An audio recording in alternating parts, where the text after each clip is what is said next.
राम श्री राम जय जय राम श्री राम जय जय राम श्री राम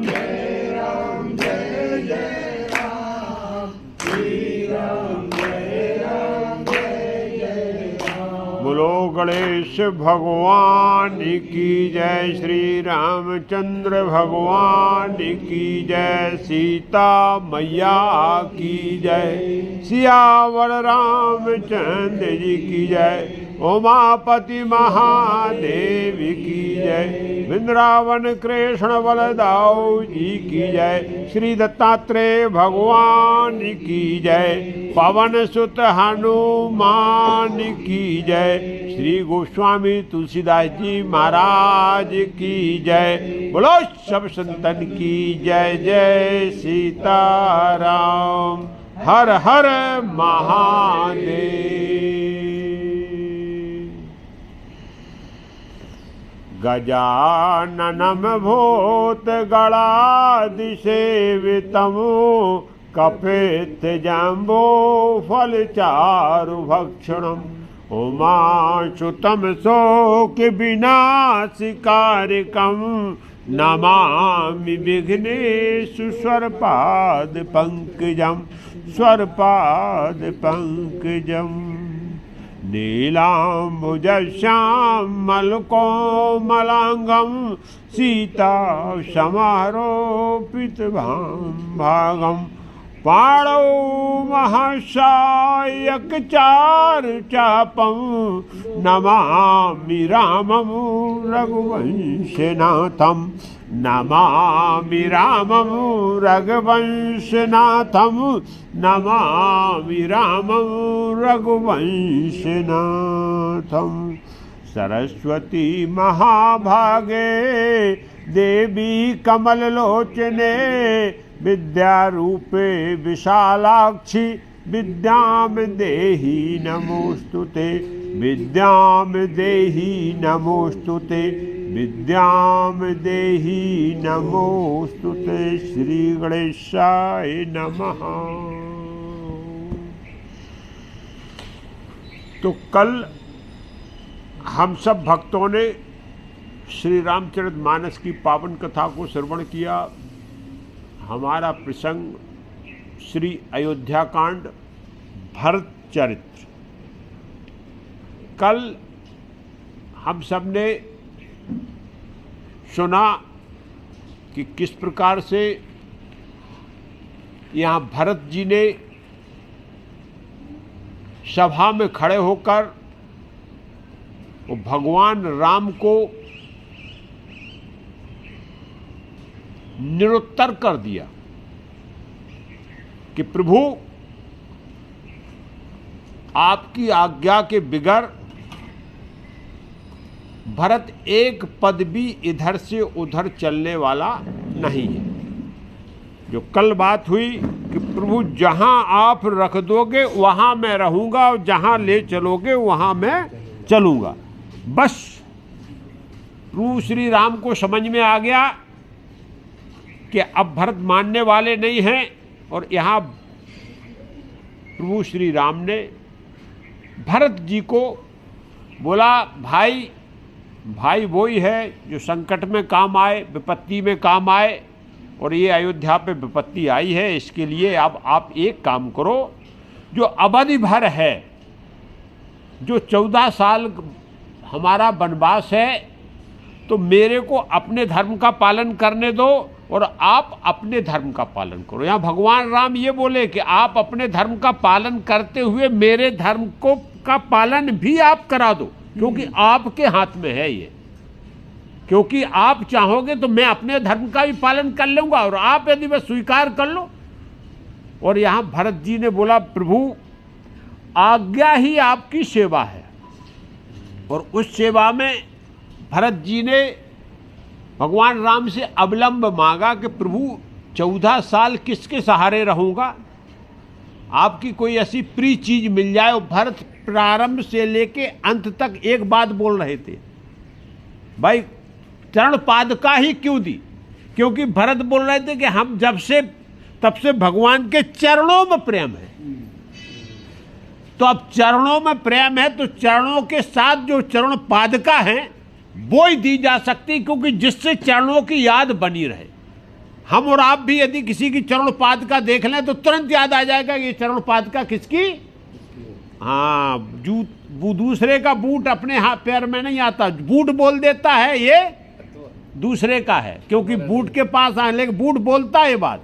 ऐसे चरण पादुका भगवान ने बोले भाई हम अपनी चरण पादुका दे देते हैं, जिससे क्या हो जाएगा कि भरत का जो है मन लग जाएगा।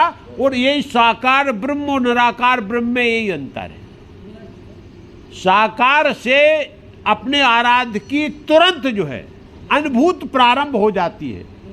निराकार में आप जो है कहीं अंधकार है पूरा, कहीं खोजने को देखने को मिलता नहीं कि किसके बारे में सोच रहे, भटक जाता मन, कहाँ का कहाँ चला जाएगा। लेकिन हम यदि भगवान के नाम से यदि दीपक भी जला देते हैं तो केवल दीपक की ज्योत पे केंद्रित होकर हम भगवान को वहाँ अपने आराध्य को समझ सकते हैं। इसके लिए साकार ब्रह्म है, इसी के लिए ये मूर्ति है कि जिस मूर्ति को हम एक बार अपनी आंखों से देख रहे हैं, उस मूर्ति की छप जो आंखों के द्वारा हमारे हृदय में प्रवेश कर रही है, तो साक्षात मेरे आराध्य प्रकट हो जाते, इसलिए ये मूर्ति है। तो और यही सबसे सरल साधन है भगवान का सानिध्य प्राप्त करने के लिए। इसलिए भगवान राम ने चरण पादुका दे दी कि ये भरत अपने पैरों में रखेंगे। भगवान ने ये सोच के नहीं रखा था कि सर पे रखेंगे भरत, चरण पादुका दे दी, पैरों में रहेगी, हमारा ध्यान आता रहेगा। और यहाँ भरत को चरण पादुका दी और भरत ने उनको माथे से लगाया और सर पे रख ली। भगवान बोले भरत ये क्या कर रहे? नहीं नहीं, बोले प्रभु ये चरण पादुका का स्थान मेरे पैरों में नहीं है, आपने दी है, ये सर पे और ये पूजनी है, क्योंकि इनको ही पूज के मैं पूरा राज्य चलाने वाला हूँ। भगवान यहाँ विस्मित हो गए इस बात के लिए। भगवान को ये मालूम नहीं था कि सिंहासन में बैठ के चरण पादुका हमारे राज करेंगी। हाँ, बोले प्रभु ये आपकी सत्ता है और जय श्री राम बेटा, आपकी सत्ता है और आपको ही जो है आपकी सत्ता को भरत को चलाना है, केवल सेवा करना, क्योंकि आपकी आज्ञा है, आज्ञा ही सुसाहिब सेवा है। तो आपकी सेवा, इसके लिए भरत ने यहाँ और बोले प्रभु अब हमको सीता और राम दोनों चरण पादुका सीता और राम के रूप में मिल गई और यहाँ सर पर रख लिया। तो कल कथा यहाँ तक हो चुकी थी कि अब चरण पादुका को जब सर पर रखा तो भगवान एक बार भरत के प्रेम में, भरत के चरण में डूब गए फिर से कि अरे क्या ऐसा भी भाई। और इसी को जो है अयोध्या वासियों को भी प्राण मिल गए। बोले बहुत अच्छा हो गया, यदि ये समस्या बनी रहती, भगवान कहीं वनवास में चले जाते और भरत कहीं यहाँ प्रतिज्ञा लेके यहीं रह जाते तो अयोध्या जो है अनाथ हो जाती। कम से कम चरण पादुका हमारे प्राण बन गई और भरत इनको लेके चल रहे हैं। अब अयोध्या के 14 साल व्यतीत हो जाएंगे। भक्त और भगवान में कोई अंतर होता नहीं है। भगवान का यदि भक्त भी गद्दी पे आसीन हो जाए तो वो भगवान का ही स्वरूप हो जाता है और वो चला ले जाता है। यहाँ भरत जी साक्षात जो है पादुकाओं को लेके और फिर क्या बोले हैं, बस क्या बोले, मांगे विदा प्रणाम कर राम लिए उरलाए, लोग उचाटे अमर पति कुटिल को अवसर पाए। और यहाँ जैसे ही भरत ने प्रणाम करने लगे, पादुकाओं को सर पे रख के कि प्रभु अब मेरे को आज्ञा दीजिए, यहाँ भगवान अधीर हो गए। प्रभु श्री राम रोमांचित हो गए और भरत को तुरंत जो है छाती से लगा लिया। बोले भाई नहीं, झुकना नहीं है, आप मेरी छाती से लग जाओ। और इंद्र ने मौका देखा, क्योंकि ये पूरी पब्लिक, क्योंकि इंद्र को विश्वास नहीं है कि ये जो अयोध्यावासी ये विद्रोह न कर दें कि नहीं नहीं नहीं, ये चरण पादुका से काम चलने वाला नहीं है, हमें तो भगवान चाहिए, आप साथ में चलो। इंद्र ने तुरंत जो है माया फेंकी और बोले तुरंत जो है ब्रज, बोले बहुत दिन हो गए और मन जो है अयोध्यावासियों का भी उछाए होने लगा। ये क्या देव माया है। मन बोला अरे ठीक है, मिल गई, जो मिल गया, भगवान ने जो दे दिया उसी को स्वीकार करो, भगवान की आज्ञा मानने में मेरी भलाई है। तो इंद्र ने, लेकिन जो इंद्र ने उच्चाटन किया ये वरदान बन गया। नहीं, बहुत से तो ऐसे थे कि राम के वियोग में वहीं प्राण त्याग देते, क्योंकि वो अन्न जल नहीं खाए थे, भगवान के दर्शन के बाद वापस जाने को तैयार नहीं थे। लेकिन उच्चाटन क्रिया से क्या हो गया कि सब लोग जो है विमुक्त हो गए भगवान से, भगवान की माया के बाहर निकल आए और बाहर निकाल के बोले चलो ठीक, अयोध्या में भगवान ने जो आदेश दिया उसका हम पालन करते हैं। इस प्रकार की इंद्र का जो जाल था वो भी एक प्रकार से वरदान साबित हुआ। भगवान बोले इंद्र तुमने चलो अच्छा कर दिया, मेरे ही हिसाब में कर दिया कि ये कम से कम दुखी तो हैं लेकिन प्राण तो नहीं त्यागेंगे, अयोध्या जाके 14 साल जो है रहेंगे, अपने अपने धर्म का पालन करेंगे। और यहाँ राम और भरत का जब मिलन हो रहा है, जब एक दूसरे को छाती से लगाए, कोई किसी को छोड़ नहीं रहा। सबसे बड़ी जो है भगवान भरत को जो पकड़े हुए छाती से लगा के और उसके बाद छोड़ नहीं, क्योंकि विदा का जो संसार में विदाई जो है बहुत कठिन होती है। मिलन तो सरल है लेकिन चाहे वो मित्र हो, चाहे भाई हो या पारिवार कोई भी जो अपना प्रिय हो, विदाई जीवन में बहुत कठिन होती है। और अब विदाई का समय है, पूरी दोनों समाज के लोग, भगवान ने जब बोल दिया, भरत जब विदाई की आज्ञा मांगने लगे तो सबका अश्रुपात हो रहा है, कोई कुछ बोल नहीं पा रहा कि आप भगवान को छोड़ के और हमको जाना। और यहाँ भगवान, सीता, लखन ये भी व्याकुल है, क्योंकि जब परिवार मिल गया और फिर परिवार से जो अलग हो रहे हैं, ये बहुत कठिन समय था। और यहाँ उसी बात को गोस्वामी तुलसीदास जी बोलते, क्या बोलते हैं, तन मन बचन उमगे अनुरागा, धीर धुरंधर धीरज त्यागा, बारज लोचन मोचत बारी, देख दशासुर सभा दुखारी। तन से, मन से और वचन से इतना उमंग और अनुराग छा गया है, लोग बाग प्रेम में इतने डूब गए हैं। जो धीर के धुरंधर हैं, भगवान के लिए वो लग गया है, उन्होंने भी धीरज त्याग दिया। भगवान को धीर धुरंधर बोला गया है, लेकिन तो भरत प्रेम में और प्रजा में एक नहीं। भगवान को प्रजा भी प्राण से ज़्यादा प्यारी है, शांति मिल रही थी जैसे ही, तो उन्होंने धीर को त्याग दिया है। और क्या हालत हुई, भगवान की हालत बता रहे हैं, प्रभु श्री राम की हालत का गोस्वामी तुलसीदास जी बन रहे हैं। आँख मुँह में जल भर गया है, अश्रुपात होने लगता है। और क्या होता है, और इस दशा को देखकर देवताओं पूरी सभा एकदम जो है दुखी हो जाती है। बिल्कुल पूरी सभा में एक बार फिर से बुरी तरह के शोक छा जाता है। और क्या, मुनिगण गुरधुर धीर जनक से, ज्ञान अंडल मन कसे कनक से, जे बिरंचर ने लेप उपाय, पदम पत्र जिम जग जल जाए। अब यहाँ और लोगों की बात बताई, जैसे मुनिगण है, ऋषि हैं, उनको संसार से भी तो विरक्त हो गए, लेकिन वहाँ उनकी भी विरक्ति भूल गई है।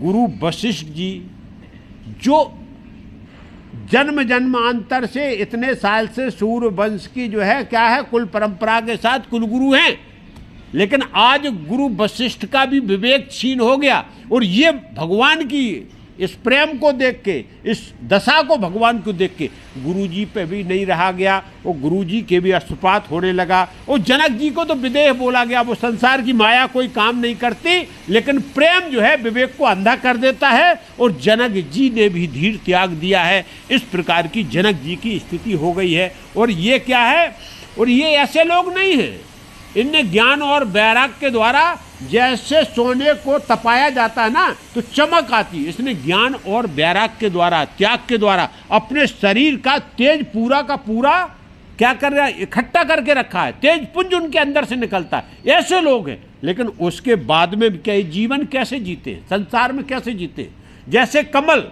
कीचड़ में खिलता, पानी में खिलता, लेकिन वो निर्लेप रहता है। कमल के पत्ते पे एक बूंद भी पानी नहीं टिकता और पानी में है वो। ऐसे ही जो है ये संत हैं, ऋषि हैं, मुनि हैं, महाराजा जनक जी हैं, गुरु वशिष्ठ जी हैं, संसार में रहते हुए भी संसार की माया काम नहीं करती है। लेकिन आज उनकी भी हालत क्या हो गई है, गोस्वामी तुलसीदास जी बोल रहे हैं, ये बहुत विरह का समय है कि दोनों भाइयों के प्रेम और इस प्रकार के भगवान खुद की जो जिन्हें धैर्य त्याग दिया है, क्या बोले, त्यों बिलोक रघुबर भरत, प्रीत अनूप अपार, भय मगन मन तन बचन, सहत विराग विचार। और यहाँ उन्होंने भी ये भगवान राम और भरत की इस प्रकार की अनुपम जिसकी कोई उपमा नहीं है, ऐसी प्रीत को, ऐसे व्यवहार को, ऐसे आचरण को देखकर शरीर की शुद्ध बुद्ध बूत के तन से, मन से और वचन से और वैराग और विचार सहित सब कुछ धारण करके और एकाग्र होके केवल शोकाकुल हो गए। वो केवल इसी चीज को देख रहे हैं कि यह क्या परिस्थिति है, वो कैसे हम इस परिस्थिति में आके जो है भगवान राम और भरत की इस प्रीत को देख रहे और उस पर विचार कर रहे कि संसार में ऐसी भी व्यवस्था हो सकती है क्या, क्योंकि भूलोक पे हैं और सब जगह भूलोक है, और भूलोक में माया से विरक्त हो पाना बहुत बड़ी बात होती है, लेकिन भगवान और भरत दोनों विरक्त होके और इस प्रेम का दर्शन यहाँ कर रहे। इस प्रकार से अब भरत की प्रीत का वर्णन करना गोस्वामी तुलसीदास जी बोलते असंभव है। क्यों? भरत की प्रीत का वर्णन करना, क्योंकि ये निस्वार्थ है। भगवान से उन्होंने बोल दिया कि मैं इसलिए नहीं चाहता हूं कि हमको कोई धर्म अर्थ काम मोक्ष की कोई लालच है, हम बिल्कुल निस्वार्थ और कुछ भी हो, लेकिन स्वामी की सेवा में जब हमने जो है स्वार्थ त्याग दिया है, वो ही पक्की सेवा होती है। यहाँ एक कथानक हमारे महापुरुष बोलते हैं कि प्यार कैसा होता है। प्रेम दो प्रकार का होता है। एक प्रेम जो स्वार्थी होता है, वो लोभ लालच बस होता है। दो मित्र थे, जवानी की उस पर चल रहे थे। एक मित्र दूसरे मित्र से बोला कि बोले भाई, एक लड़की है, वो मेरे से बहुत प्रेम करती है, प्राणों से ज़्यादा प्रेम करती है, और उसने मेरे से शादी का प्रस्ताव रख दिया। उसने मित्र को सही बताया। बोले भाई देखो, एक बात बताएं, हमारे पास कुछ साधन नहीं है, हम कोई कमाते धमाते नहीं हैं। हमारे जो चाचा हैं, चाचा, उनकी भी शादी ब्याह नहीं हुआ और उनके पास संपत्ति बहुत है, तो हम उनकी संपत्ति से मौज मस्ती उड़ा रहे हैं। लेकिन वो हमारे को देख के तो वो देखती है, और उसके बाद शादी का उसने प्रस्ताव रखा है और बोलती कि नहीं हम कोर्ट मैरिज करेंगे। घर वाले भी तैयार नहीं, घर वाले बोलते तुम साले कुछ कमाते नहीं, शादी क्यों करने का। लेकिन वो बोल रहे कि यदि शादी नहीं करोगे तो हम प्राण दे देंगे। बोले अरे बहुत अच्छी बात है। तो बोले कर लो शादी, क्या फर्क पड़ता। भाई दोस्त बोला अरे चाचा की संपत्ति तुम्हारी संपत्ति, तुम्हारी संपत्ति चाचा की, क्यों चाचा तो तुम्हें पे डिपेंड है ना, तो शादी कर लो। गए दोनों, हो गई तैयारी। और उसके बाद में जब उससे मिले प्रेमिका से, तो वो लड़की बोले चलो शादी, बोले चलो कोर्ट में चलते। कोर्ट में अब बातचीत चालू हो गई। तो लड़की ने जैसे कोर्ट पे सीढ़ियों पे पैर रखने से पहले पहुंचा, बोले तुम्हारे बैंक में कितना बैलेंस है, कितना पैसा है, तुम कितना जमा करके रखे हो, शादी करने जा रहे हो, क्योंकि माँ बाप से तो विरुद्ध में जा रहे हो। बोले नहीं मेरे बैंक का अकाउंट तो खाली, मेरे बैंक में कुछ पैसा नहीं है। बोले फिर कौन शादी करना है, फिर कौन शादी करेगा। और वो उसने जो है क्या किया, चाचा से शादी कर ली। हाँ, और बोली कैसे मौज मस्ती करते हो तुम। बोले अरे क्या बात कर रहे हो, हमारे चाचा हैं, उनकी भी शादी नहीं हुई, पूरी संपत्ति पैसा सब उनके पास है, उनकी से मौज मस्ती करते। तो बोली मैं तुमसे क्यों शादी करूंगी, फिर तुम्हारे चाचा से करूंगी ना। और उसने जाकर चाचा से शादी कर ली। तो वो मित्र बोला, अब मित्र को जब मिला, क्यों, बोले शादी हो गई। मित्र तो नहीं था साथ में, ये दोनों गए थे। तो मित्र बोला शादी हो गई। बोले नहीं भैया शादी नहीं हुई। बोले क्यों। बोले हम जा रहे थे कोर्ट मैरिज के लिए, और उसने रास्ते में ही मेरे से पूछ लिया बैंक के अकाउंट कितना है। तो बोले हमने बोल दिया खाली है। तो बोले पागल हो क्या, तुम उसको बताना था कि चाचा के पास पूरा भरा पड़ा, उनके बैंक अकाउंट से मेरे को लेना देना है। तो बोले तूने बताया क्यों नहीं, उसको छोड़ क्यों दिया। अरे बोले तुमको क्या मालूम, मैंने बताया था उसको कि चाचा के पास पूरा भरा पड़ा है। तो बोले फिर, बोले उसने मेरे से नहीं किया, चाचा से शादी कर ली। बोले तो ये जो है जीवन का खेल है। यदि कोई प्रेम दिखा रहा है तो इस प्रकार से प्रेम दिखाता है। एक प्रेम के बारे में बताया गया, यही उदाहरण है। ये हम संसार का खेल भी यही है कि सब कुछ बोलते हैं हम प्राणों से ज़्यादा प्यार करते हैं, और जब मौका आ जाए तो खून की प्राण छोड़ो, खून देने की जरूरत हो जाए तो भी मैदान छोड़ के लोग भाग जाएंगे। यहाँ भरत का त्याग और तपस्या, ये हमको वो लगता है। यहाँ कृष्ण जी के बारे में एक आता है, कृष्ण का और गोपी प्रेम। कृष्ण गोपी प्रेम में भी ऐसा एक दिन कृष्ण की सभी पटरानियाँ, 8 पटरानियाँ हैं जो चारों तरफ कृष्ण के घूमती रहती थी, इधर से उधर से, रुक्मिणी से लेके जो है तो तमाम सत्यभामा हैं, कादम्बिनी है, उसके बाद में जामवंती हैं, ऐसी सब पत्नियां हैं। एक दिन उन्होंने बोला, एक बात बताओ, सब ने आपस में सलाह किया कि कृष्ण हम लोग इतना प्रेम करते हैं भगवान, लेकिन कृष्ण जी हर समय जब बात होती तो राधा की या गोपियों की बात करते, उनने ऐसा प्रेम किया, उनने ऐसा प्रेम किया, हम ये करते थे, वो करते थे, हमारे प्रेम में कोई कमी है क्या? तो शाम को कृष्ण जी को जो है घेर लिया सबने। बोले नहीं, आज तो आपको ये बताना पड़ेगा स्वामी कि हमारे प्रेम में क्या कमी हुई और गोपियों के प्रेम में क्या ऐसा अच्छा है, जब भी आप होता है तो उनके प्रेम की आप चर्चा करते हो, हमारे प्रेम को। अरे बोले भाई ठीक, आप लोग हमारे साथ रहते, वो दूर है। बोले नहीं नहीं नहीं, ये बात नहीं आपकी, मैं क्योंकि समझ रहे हो हमारे प्रेम में कोई ना कोई ऐसी कमी है जिसकी वजह से आप जो है गोपियों को ज़्यादा, वो क्या ऐसा प्रेम करती थी बताओ, वो भी मैं करने लगूँ। कृष्ण जी बोले ठीक है, जब समय आएगा तो बताऊंगा, अभी तो रहने दो, अभी आप जो है प्रेम करो, ठीक है, वैसे आपके प्रेम से मैं खुश हूँ, लेकिन उनका प्रेम अलौकिक है, अलग तरीके का प्रेम है। बोले ठीक है, अब बताएंगे। तो कृष्ण जी ने एक दिन नाटक किया। वो कृष्ण जी ने क्या किया, पेट में दर्द बहुत तंगड़ा, और सब दर्द दिखाई देता, पेट का दर्द दिखाई नहीं, झूठे ही पेट पकड़ लो तो क्या हो जाएगा कि हाँ कहाँ दर्द हो रहा है, सारा कुछ नहीं। कृष्ण जी ने पेट पकड़ के जो है और जमीन पे लेटने लगे तो सब पटरानियाँ परेशान हो गई। बोले कृष्ण जी के पेट में दर्द है। वैद्य बुलाया गया, वैद्य बुलाया गया, वैद्य ने आके कृष्ण जी को जो है दवा ववा जो देनी थी दी गई, लेकिन कोई आराम नहीं। बोले क्यों प्रभु? कुछ नहीं स्वामी। बोले कुछ आराम नहीं हो रहा? पटरानी बोली प्रभु फिर क्या उपाय है तुम्हारे पेट के दर्द का? अरे जिसके पेट में पूरा ब्रह्मांड समाया हुआ है उसके दवा दारू से क्या होने वाला? प्रभु बताओ क्या करना पड़ेगा इस पेट के दर्द के लिए? बोले मेरे पास मेरे को एक उपाय है। बोले क्या है? बोले आप अपने पैरों को धो। पहले रुक्मिणी से बोला आप अपने पैरों को धो और वो अपने पैरों का चरणामृत मेरे को पिला दो, मेरा पेट बड़ दर्द बंद हो जाएगा। बोले प्रभु पागल हो गए हो क्या?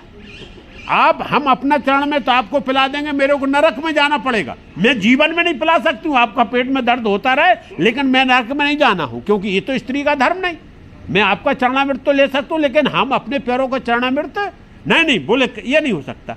कृष्ण जी ने बोला जो है सबसे बोला, किसी ने हाँ बोले ये काम नहीं हुआ, क्योंकि नरक हमको नहीं जाना है, हमको यह धर्म का काम है।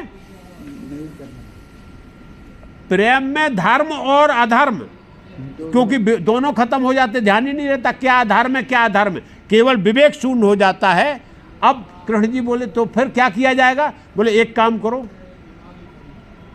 सीधा जो है वृंदावन भेजो और गोपियों से एक खबर करो। गोपी को बोला, बोले नहीं उनको खबर करो कि कृष्ण के पेट में दर्द हो रहा और उनको ये उपाय बताना। तो बस भेज दिया गया। और वहाँ से जब गोपियों को पता लगा कृष्ण के पेट में दर्द हो रहा है तो बोले आप हमारे पास क्यों आए? बोले कृष्ण ने ये बात बताई कि जो उनको अपने पैरों का चरणामृत पिला देगा गोपियों तो उनका दर्द ठीक हो जाएगा। बोले कृष्ण का हमारे पैरों को चरणामृत से दर्द ठीक होगा? गोपियों को भी ये ज्ञान है। बोले भगवान, लेकिन बोले हमको नरक में नहीं, कहीं भी जहन्नम में जाना पड़े, लेकिन कृष्ण के पेट का दर्द मेरे को ठीक करना ये मेरे प्रेसी का काम है, ये प्रेमी का काम है। बोले हमारे पैर धो, पैर का चरणामृत सब गोपियों ने अपने अपने पैर धो के ऐसा और मटका भर के भेज दिया। बोले जब तक पीना हो तब तक कृष्ण जी पिए, लेकिन उनके पेट में दर्द नहीं होना चाहिए, नहीं वो मेरा दर्द है उसका दर्द नहीं। ये प्रेम था।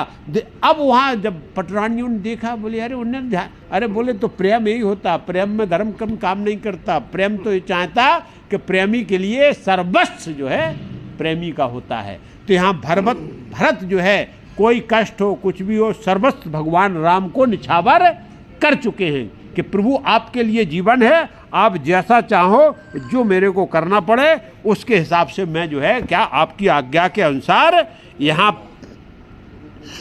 फिर भगवान राम ने शत्रुघ्न को गले लगाया, समझाया, क्योंकि अब विदा का समय हो गया और सबको एक बार भरत ने जो है झंडा उठा दिया कि अब भाई चलने की तैयारी है, सब लोग खड़े हो जाओ, अपने अपने डेरी डंगर बांधो, बहुत दिन हो गए। और भगवान की यही आदेश है, बोले हमारे स्वामी का आदेश है और इस आदेश को मानना हम सबका जो है धर्म है और हम सबके हित में है। सब ने इस आज्ञा का पालन किया और सब जो है अपने अपने टेंट तंबू जो भी साथ में लेके चले थे पूरे वाहनों के साथ, और दोनों समाज तैयार होने लगे। अब यहाँ जो है भगवान के मिलने का, सबसे मिलना है। अब भरत से मिल लिए और शत्रुघ्न से मिल लिए। आगे प्रभु देखो का, प्रभु पद पदम बंद दो भाई, चले शीश धर राम रजाई, मुनिताबस वन देव निहोरा, सब सन्मान बहोरी बहोरा। यह पहले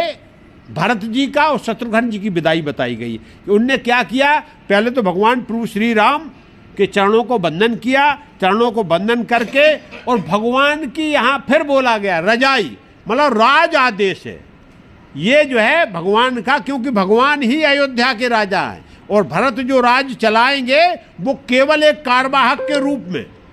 राष्ट्रपति जो है भगवान राम ही हैं, वो ये कार्यवाहक बन के केवल राज्य को संचालित करना, तो भगवान की राजाध्यासों को चीज पर धारण किया। और यहाँ भरत जी ने जितने भी संत मुनि तपस्वी थे और वन के जो भी देवता थे और वनवासी जिन थे, सबको बार बार प्रणाम किया, सबका सम्मान किया और सबका उपकार किया कि हम इतने दिन रहे, आप लोगों ने जो सेवा खुशामद किया, मेरा जो स्वागत सत्कार किया, इसके लिए मैं आप सबका आभारी हूँ और आजीवन आपसे क्या ऋण नहीं हो सकता, क्योंकि ये वन में आके और आप लोगों ने ऐसी व्यवस्था थी। ये होता व्यवहार। यहाँ भरत जी ने सबको धन्यवाद देते हुए, और भरत जी फिर इसके बाद क्या किया भरत ने और शत्रुघ्न ने, लखनऊ भेंटे प्रणाम कर, सिरधर सिए पद धूर, चले सप्रेम आशीष मुनि, सकल सुमंगल मूर। और यहाँ लखन जी से भी दोनों भाई भेंटे हैं और सीता जी की चरण रज को धारण किया है। सीता जी के साथ और चरण रज को अपने सर पे धारण किया। बोले माता अब राम सीता को मैं लेके जा रहा हूँ, इन्हीं में आप वास करो।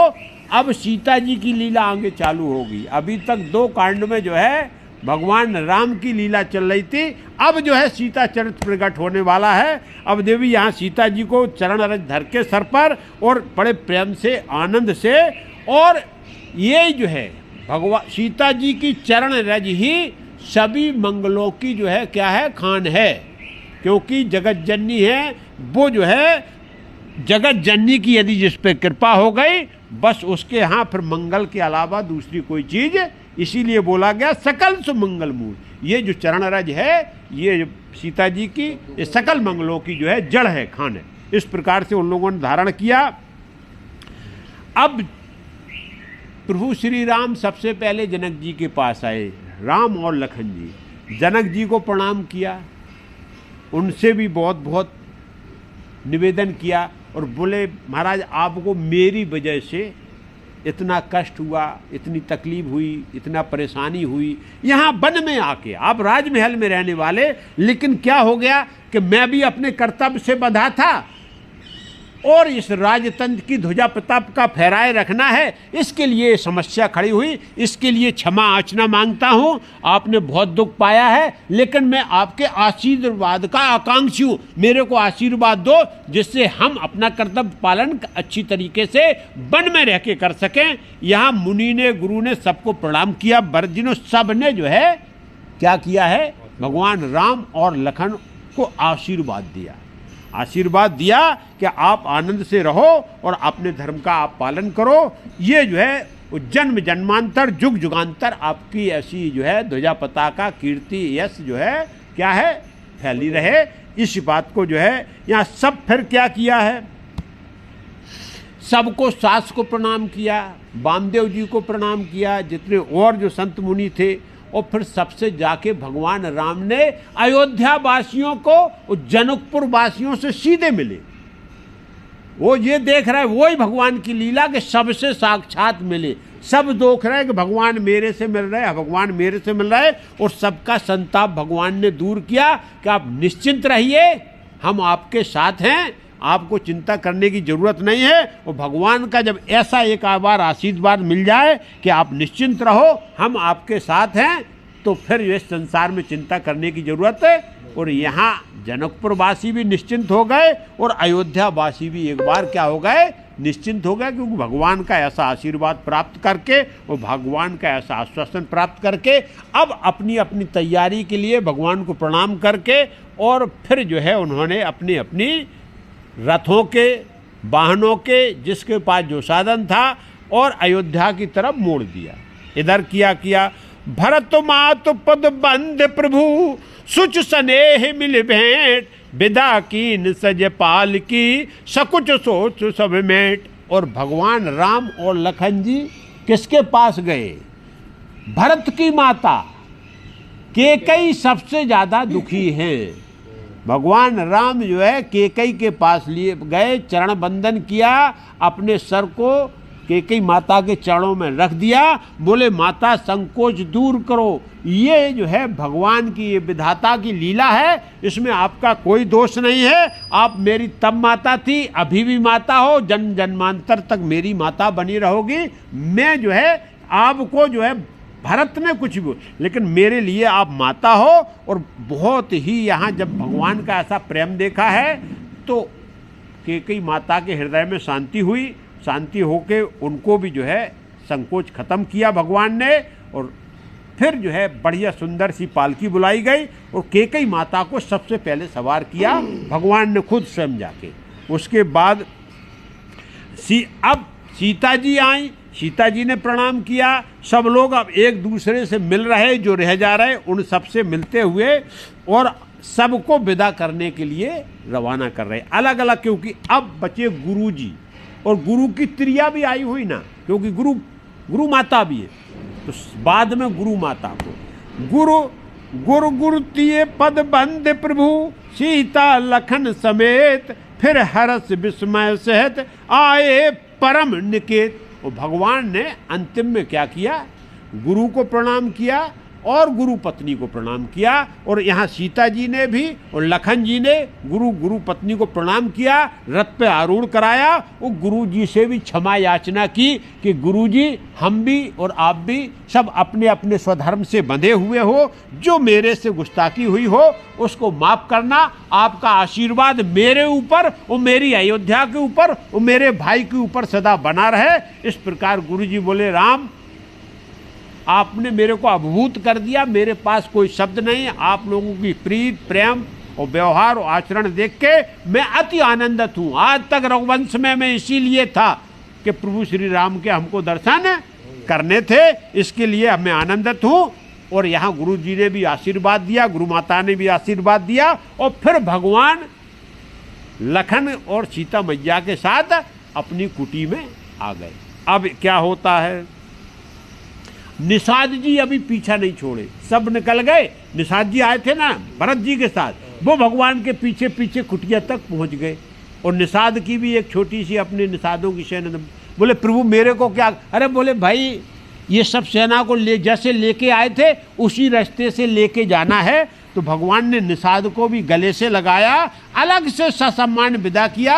बोले भाई तुमसे बड़ा जो है मैंने ऐसा भक्त नहीं देखा, ऐसा मित्र नहीं देखा, ऐसा सारथी नहीं देखा। आप हर समय मेरी विपत्ति में, आपत्ति में, परेशानी में सबसे आगे खड़े रहते हो। अब इनको लेके आप भी जाओ। तो यहाँ निषाद जी को भी भगवान ने फिर वहाँ से विदा किया और बोले निषाद चले। और ऐसा पूजा जो है समाज एक बार भगवान राम की जय जयकार करता हुआ, भगवान राम के गुणगान करता हुआ।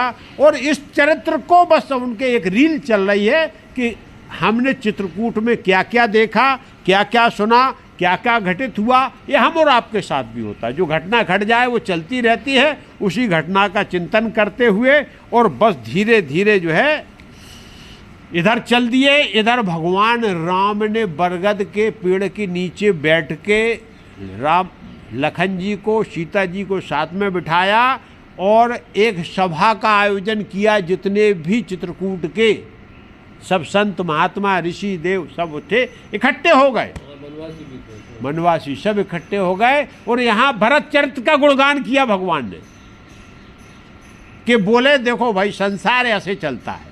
भगवान ने बताया कि संसार ऐसे चलता, परिवार ऐसे चलता है। यहाँ नाना प्रकार से भरत के गुणगानों को करते हुए और इस प्रकार का प्रेम, इस प्रकार का जो व्यवहार देख के वहाँ के पशु पक्षी जानवर सब स्तब्ध रह गए। और एक बार सबने भरत की यहाँ जय जयकार किया और देवता जो है पुष्पों की वर्षा किए। प्रभु श्री राम ने बोला भाई तुम्हारी बन गई। देवताओं से बोला तुम पुष्प बहुत बरसाए, तुमने भाई भाई का बिछोह करा के अपनी बना ली, तुम निश्चिंत होके जाओ, वो भाई अपना कर्तव्य निभाएगा, हम अपना कर्तव्य निभाएंगे और आप आज के बाद निर्भय हो जाओ। अब आप डरपोक नहीं रहना, हम जो है पक्का संकल्प कर चुके कि अब हमें वापस नहीं होना।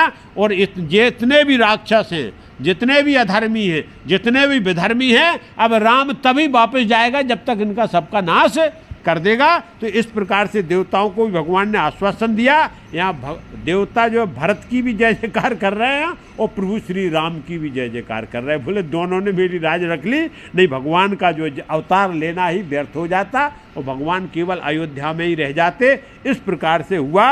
और यहाँ क्या बोला है, सानुज सिए समेत प्रभु राजत परन कुटीर, भगत ज्ञान वैराग्य जन सोहत धरे शरीर। भगवान किस प्रकार से रह रहे, परम जो कुटी बनी है चित्रकूट में, ठीक ऐसे शोभायमान हो रहे हैं कि एक तत्व तो साक्षात भक्ति प्रकट है। भक्ति कौन? सीता मैया। भक्ति कौन है? सीता मैया। भक्ति का स्वरूप है सीता का। और वैराग्य रूप में कौन है? लक्ष्मण जी। और साक्षात ज्ञान रूप में जो बीच में बैठे हुए वो भगवान राम है। ज्ञान का साक्षात स्वरूप जो है वो भगवान राम है। वैराग्य रूप में सीधी जो है लक्ष्मण जी हैं और भक्ति स्वरूपा जो है साक्षात सीता जी। इस प्रकार के लोग बागों को दर्शन हो रहे हैं और चित्रकूट में आनंद चल रहा है। अब आगे गोस्वामी दास जी, तुलसीदास जी कथा को क्या ले जाते हैं, अयोध्या की तरफ ले जाते हैं कि अब इसका क्या होता है।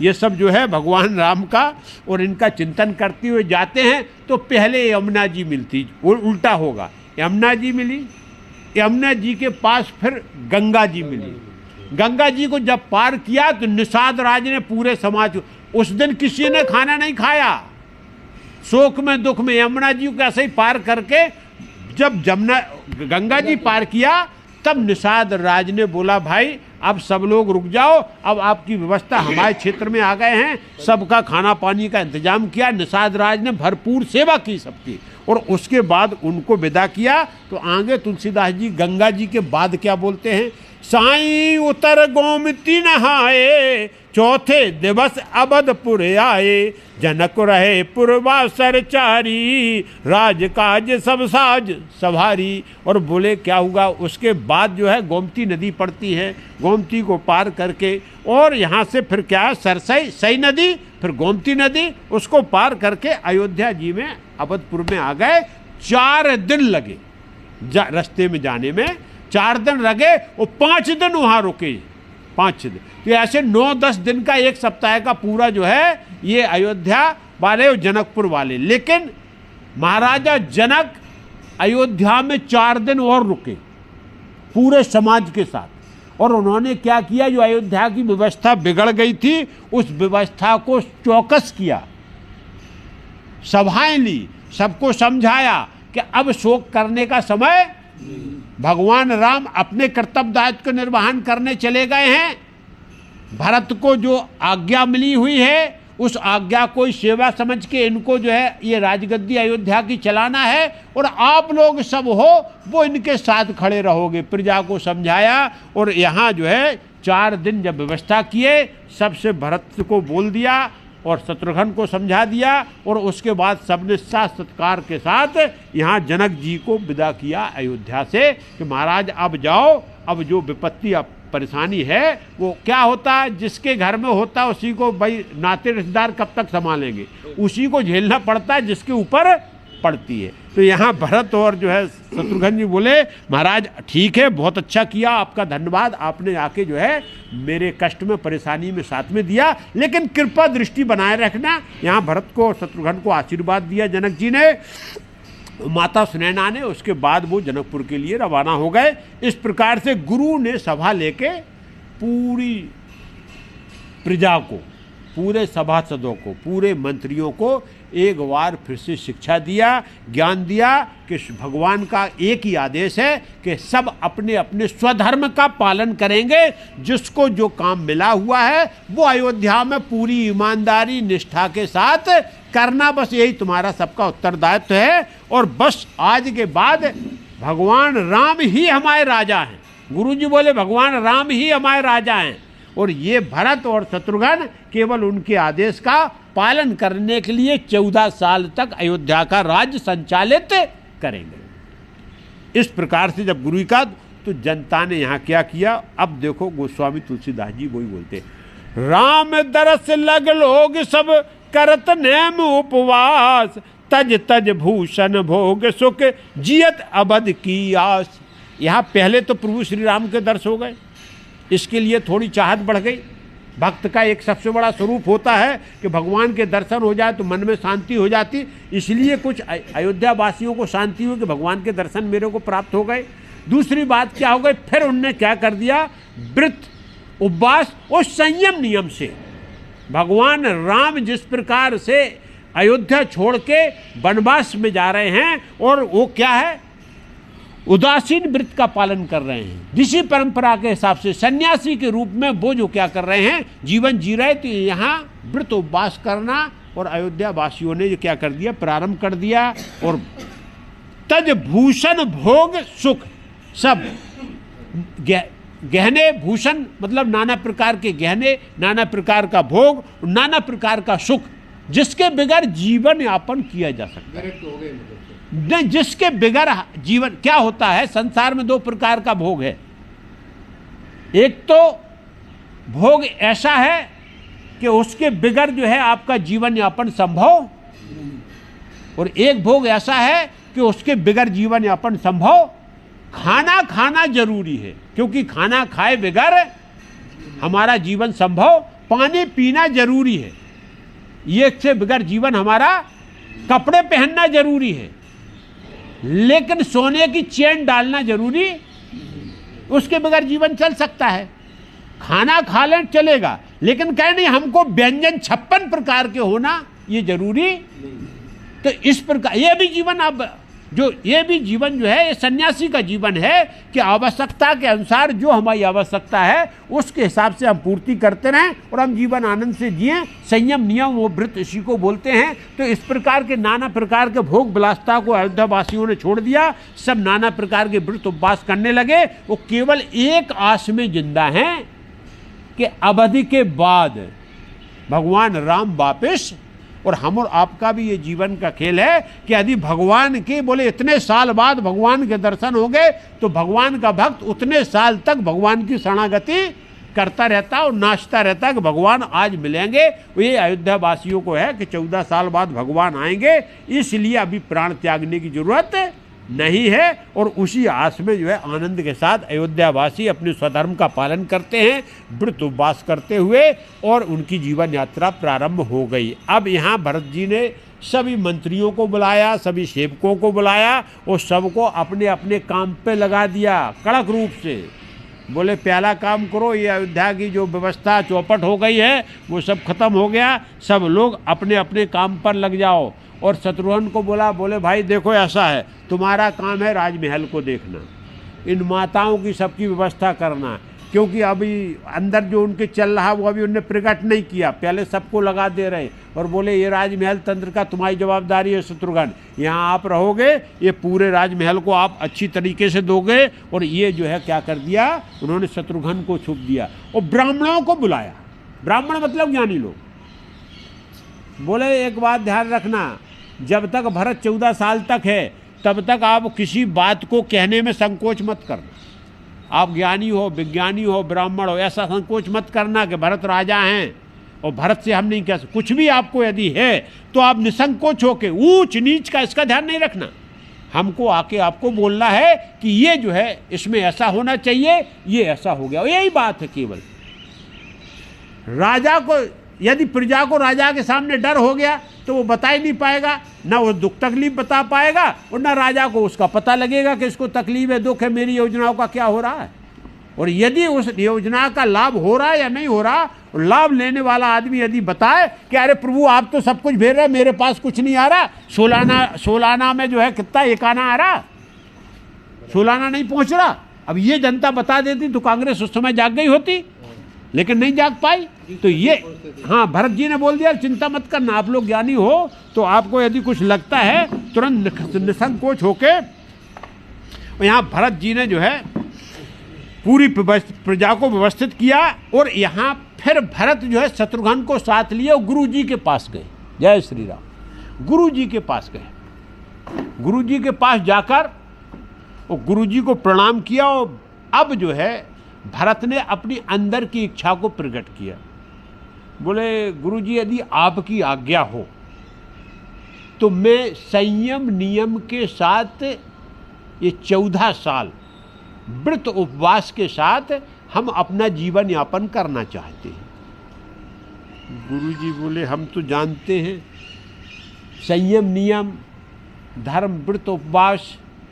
यहाँ गुरु जी ने बहुत सुंदर बात बोली, बोले भरत मैंने बहुत कुछ देख लिया, आपकी कथनी और करनी ही धर्म है, आप जो कुछ कहोगे वो ही धर्म है और जो कुछ करोगे वो ही धर्म है। मतलब ये कह रहा है कि धर्म आपसे नहीं हो, आप धर्म से नहीं हो, धर्म आपसे है, क्योंकि आपके अंदर कोई ऐसी अधर्म वाली बात ही नहीं। भरत जो कुछ भी करोगे वो ही धर्म है, तो इसके लिए अब आपको आज्ञा लेने की जरूरत नहीं, जो तुम्हारे मन में आ रहा है। यहाँ एक बार जो है भरत बहुत प्रसन्न हो गए कि गुरुजी ने अब आज्ञा दे दी, अब हमको जो है किस हिसाब से जीवन जीना है। तो सबसे पहले भरत जी ने क्या किया, सुन सिख पाए आशीष बड़े गनक बोले दिन साध, सिंहासन प्रभुपाद का बैठा रे निरुपाद। और यहाँ क्या किया, पहला काम किया, जो पादुका लाए थे ना उनको जब गुरुजी का आशीर्वाद मिल गया, जैसा आपको जीवन यापन करना हो, जैसी आपको व्यवस्था चलाना हो, क्योंकि आपकी करनी करनी और कथनी दोनों आपकी क्या है वो धर्मयुक्त हैं। हम एक बार विश्वास है मेरे को, तो भरत ने तुरंत क्या किया, यहाँ सबसे पहले ज्योतिषी को बुलाया और उससे दिन मुहूर्त समय निकाल के, जैसे राजा का राज तिलक होता, राज्याभिषेक होता, वैसे ही समय वो निकाल के और उन पादुकाओं को जो है सिंहासन पर बिठाल दिया। किसी भी प्रकार की कोई जो है बिगर विघ्न और बाधा के ससम्मान उनका पूजन अर्चन किया और उसके बाद उनको ही राजा राम घोषित कर दिया कि आज के बाद जो भी काम होगा इन चरण पादुकाओं के आदेश से ही इस अयोध्या के राज का संचालन। और भरत जी ने अपने को उन चरण पादुकाओं का दास घोषित कर दिया कि मैं इन चरण पादुकाओं का दास हूँ, सेवक हूँ, जो भगवान का आदेश है उसका मैं पालन करूँगा। इस प्रकार का व्यवहार भरत ने जब प्रकट किया, एक बार प्रजा ने फिर भरत की जय जयकार किया कि भरत जैसा भाई न संसार में हुआ है और ना होगा। अब फिर बोले क्या, अभी अभी आपने जो बात कही है ना, उपनिषद में वही है, वचस्तेकम मनस्तेकम कर्मण्येकम महात्मना, वचस्तन्नत मनस्तन्नत कर्मण्यन्नत दुरात्मना, काया वाचा मनुष्य हाँ एक होते हैं उद्देश्य, हाँ बस यानी महात्मा, और बाकी लोग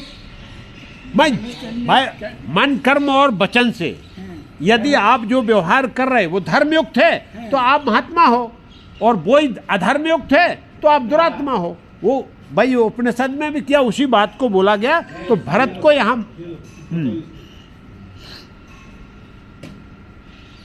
और अब क्या बोला है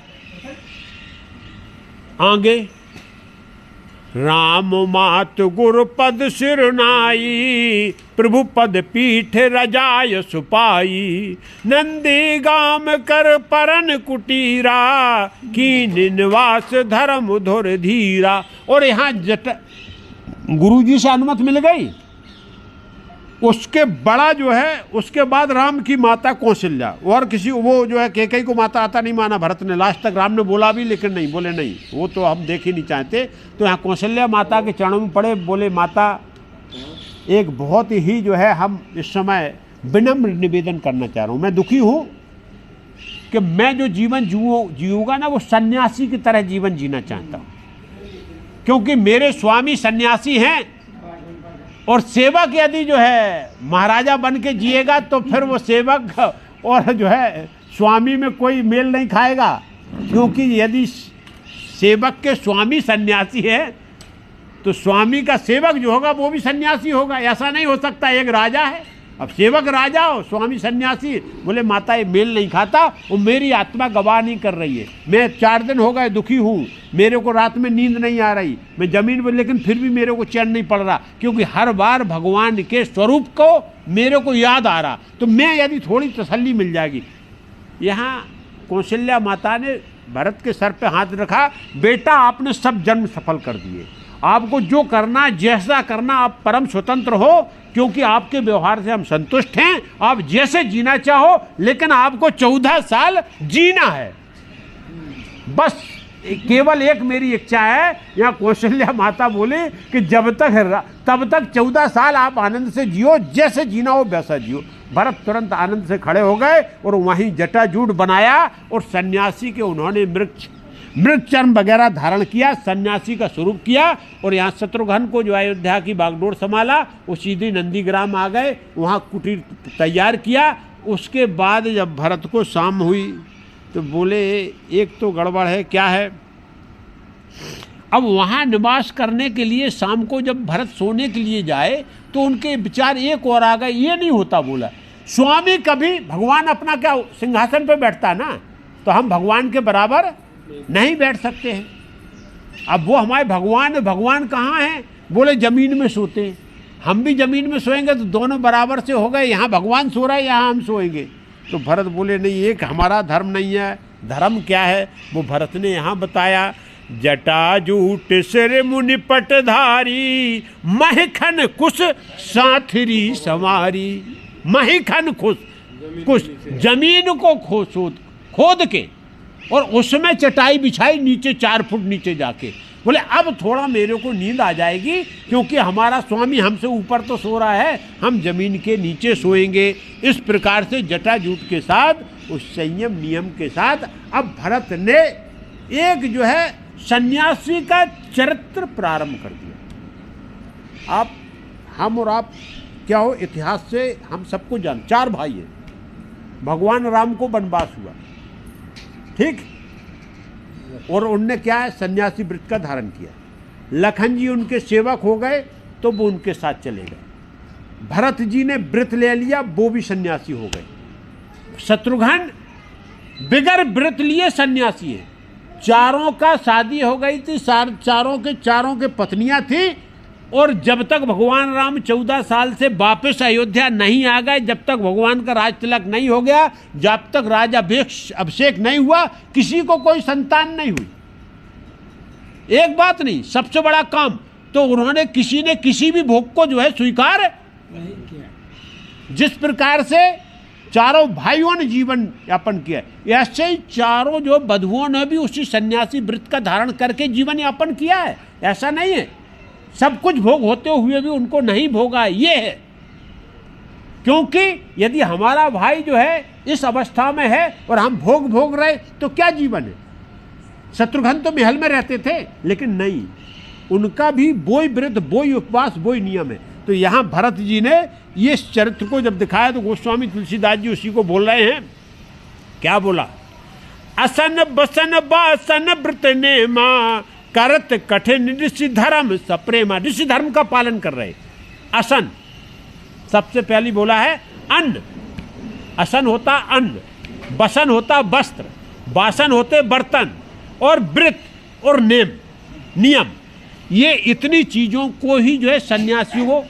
अब इसमें सबसे पहले क्या, कौन सा अन्न ग्रहण करना, कौन चीज खाना है, बहुत बड़ी विशेषता है। जो सन्यासी व्रत को धारण करता है कि उसको क्या चीज को भक्षण करना। जो बोला गया कि भाई आपका जो है शुद्ध शाकाहार, कैसा अन्न हमको जो है अंदर लेना है, कौन से जो है क्या करना, वस्त्र पहनना, कौन से वस्त्रों को धारण करना है। आभूषण जड़ के मुकुट लगा के सन्यासी नहीं बना जा सकता है। और कौन से बर्तनों का उपयोग करना है, ये भी सब विधान लिखा हुआ है। और कौन सा व्रत, और सब नियम को, संयम नियम को पालन करते हुए यहाँ कठिन व्रत को धारण करके ऋषि धर्म का जो है क्या कर रहे हैं, पालन कर रहे हैं भरत जी।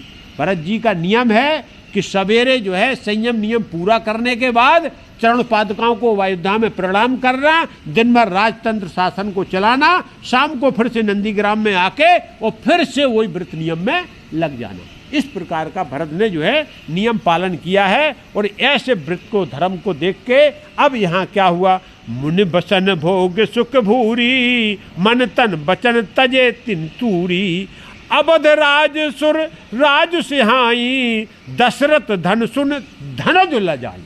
क्या बोले, भरत जी ने क्या क्या त्याग दिया है, आभूषण सब त्याग दिए हैं, और इसके बाद में वस्त्रों का जो पहनना चाहिए, सन्यासी वस्त्रों को धारण किया, और सभी भोग, नाना प्रकार के जो बहुत से भोग थे, सब भोगों को कैसे त्यागा, एक से नहीं, मजबूरी में हम त्याग देते हैं। लेकिन मन मेरा ललायत, तन मन और वचन, वाणी से भी सन्यासी हैं, मन से भी सन्यासी हैं, और तन से भी सन्यासी, इसको बोलते हैं सन्यासी।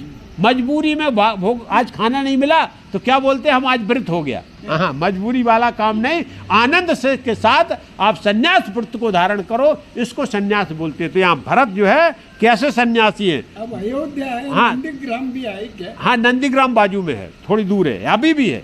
हाँ। तन मन तन वचन तजित, वो इस प्रकार से तीनों चीजों को छोड़ के, और भरत जी ने जो है सन्यास व्रत का धारण कर लिया है।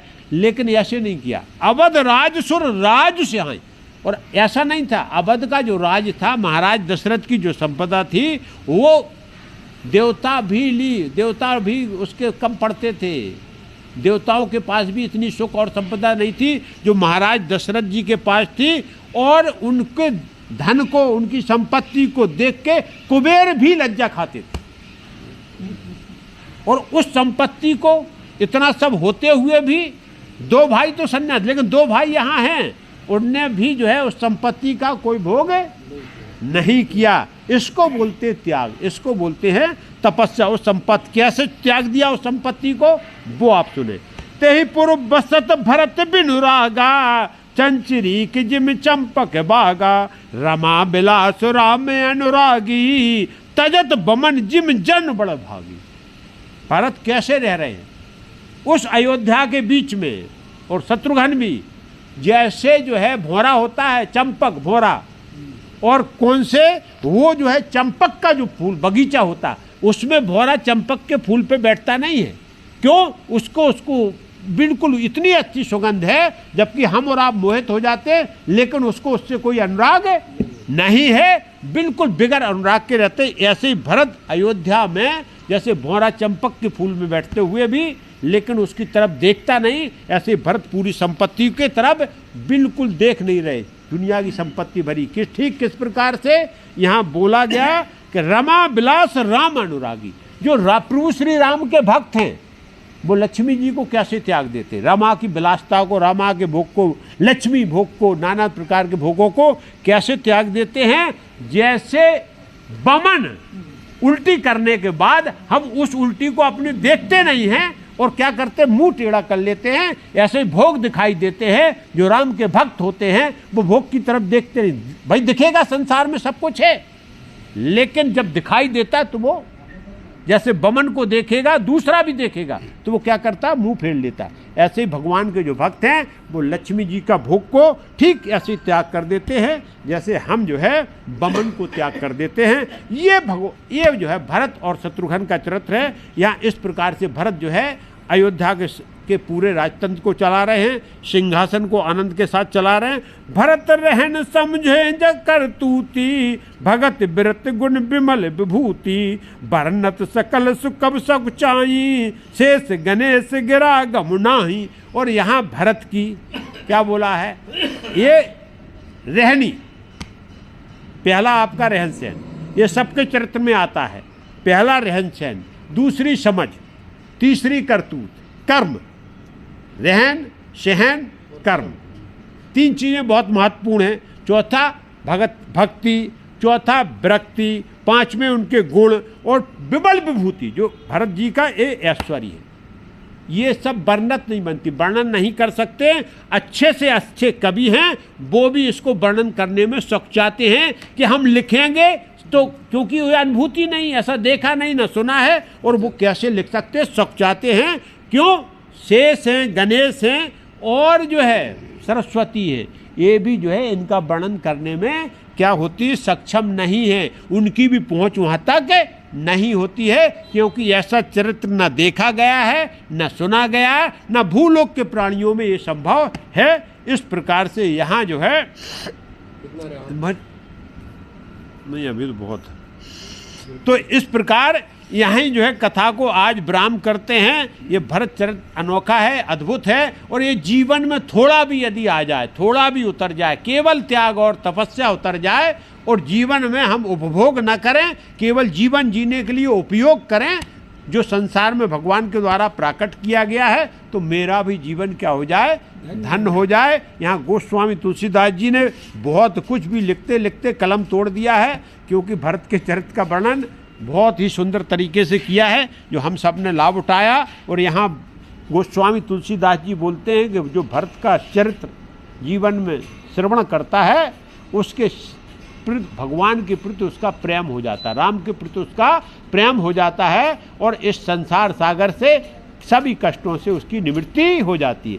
त्याग आ जाए, संसार से निवृत्ति है। मोह है तब तक संसार में कष्ट है, मोह बना है तब तक कष्ट में है, त्याग दिया तो सब जो जाने वो जाने। तो इसी प्रकार आज कथा को यहाँ विराम करते हैं। बोलो सियावर रामचंद्र की जय, उमापति महादेव की जय, पवन सुत हनुमान की जय, बोलो सब संतन की जय। जय सीताराम।